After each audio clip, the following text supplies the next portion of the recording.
Bonsoir à tous. Donc on va, avant de passer à table, on va passer un peu plus d'une demi-heure ensemble pour parler de cybersécurité avec les experts. Vous les avez vus sur le programme, mais voilà, parler de tout ce qui se passe en ce moment. Vous l'avez vu, hein, on a plein d'effets. Enfin, ça ne s'arrête pas, hein, toutes les attaques. Regardez, même il y a 2 jours, alors je ne sais pas s'il faut dire un bug, dans le blocage du site des impôts. Eh bien, la première réaction, remettons-nous 3 ans en arrière. Blocage du site des impôts, on pensait tous, un bug. Non, là, la première réaction, blocage du site des impôts, c'est est-ce qu'on est attaqué ? Vous voyez, donc il y a quand même, l'état d'esprit est en train de changer. Alors, on va démarrer cette soirée. Je vous remercie d'accueillir Arnaud Galu, il est directeur France et Europe du Sud, Ping Identity, et nous allons discuter avec lui de toutes ces attaques. On peut l'applaudir.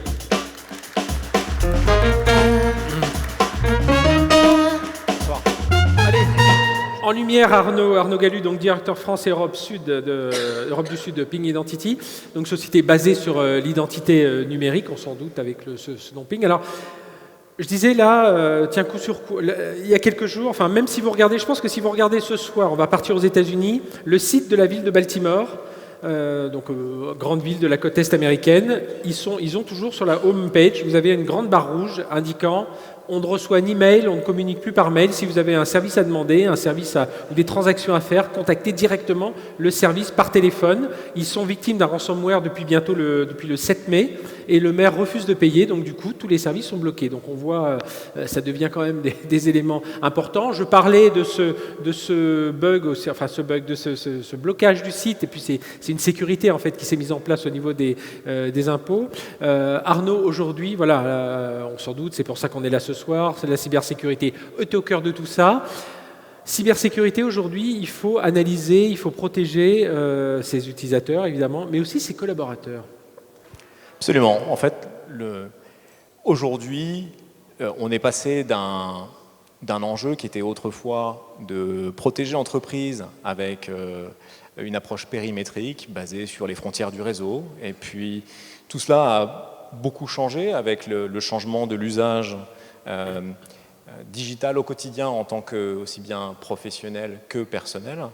Et on arrive à protéger l'entreprise et à essayer justement de faciliter la manière dont aussi bien les collaborateurs que nos clients puissent accéder à des services numériques basés sur l'identité. Aujourd'hui, l'identité est devenue le nouveau périmètre de sécurité, aussi bien de l'intérieur pour l'accès aux applications que pour le client final, accéder à ses données personnelles et accéder aux services en ligne que sont proposés par l'entreprise. Alors aujourd'hui, on parle donc d'identité numérique, on parle beaucoup d'authentification forte. Il y a d'ailleurs en ce moment, à Amsterdam, il y a un grand salon, c'est Money 2020, sur le paiement électronique. Et j'ai noté l'authentification forte est sans aucun doute l'événement le plus disruptif impactant le commerce numérique. Là, on est dans un événement autour du paiement, hein, là-bas. De nombreuses entreprises, en particulier les plus petites, n'ont pas encore pleinement saisi son impact considérable, en parlant donc de l'authentification forte. Oui, l'authentification forte, là aussi, grand changement ces 15 dernières années. Autrefois, vous aviez besoin d'avoir des tokens physiques pour pouvoir sécuriser et authentifier avec un facteur complémentaire. Aujourd'hui, tout cela s'est digitalisé également, puisqu'on a ça sur nos petites bêtes dans nos téléphones mobiles. On est capable de mettre en œuvre des moyens d'authentification forte qui sont à la portée en fait, de toute entreprise, aussi bien PME que très grands comptes, et faciliter l'usage, y compris dans le cadre de nos transactions en tant que particuliers, auprès des entreprises. Donc, alors pourquoi on a du mal à y aller ? Alors c'est plus simple, c'est dématérialisé, c'est plus efficace, et pourtant on a encore du mal à y aller. Pourquoi ?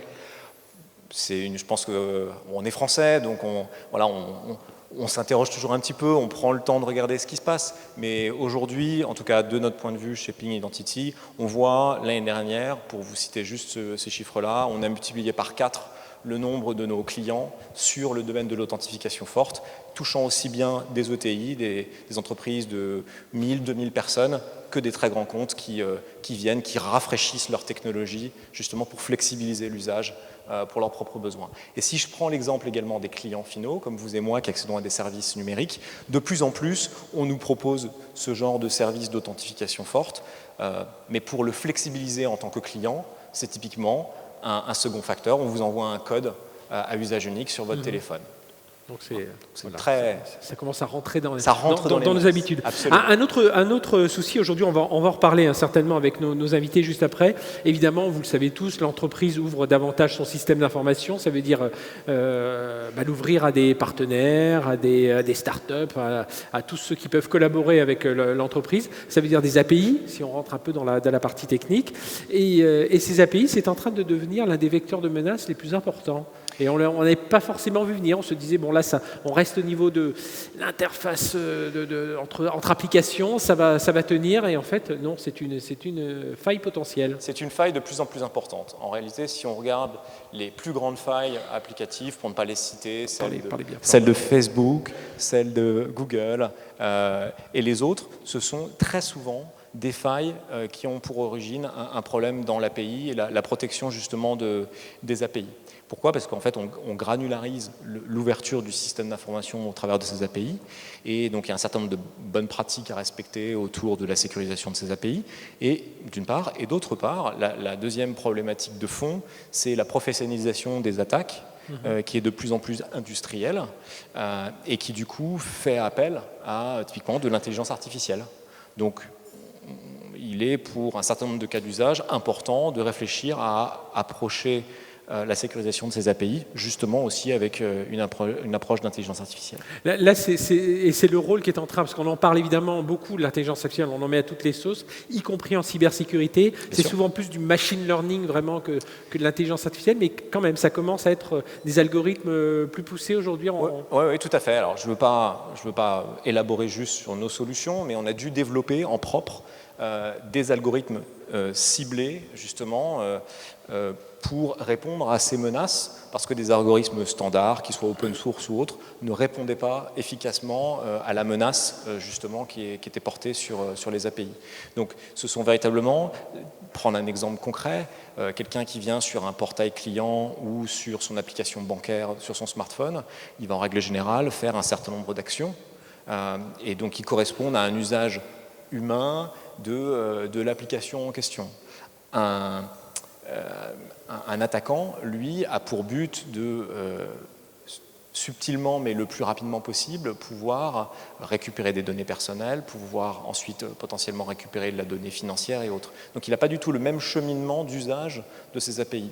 Donc ça, c'est juste un exemple pour illustrer le besoin en fait, d'analyser le comportement. Donc c'est vraiment une analyse comportementale des flux de trafic sur les API pour permettre de les protéger. Ça, c'est un exemple. On réussit aujourd'hui, ce sera ma dernière question, on réussit aujourd'hui à faire passer cette notion d'identité numérique aujourd'hui, d'identité pour le client, d'identité pour le collaborateur. Voilà, on a toujours du mal parce que c'est dématérialisé forcément.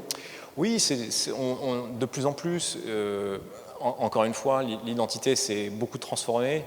Personnellement, moi, je travaille dans ce domaine-là depuis plus de 15 ans. Alors, il y a 15 ans, on parlait juste de mettre en place un annuaire pour savoir qui était dans l'entreprise, être capable de les contacter.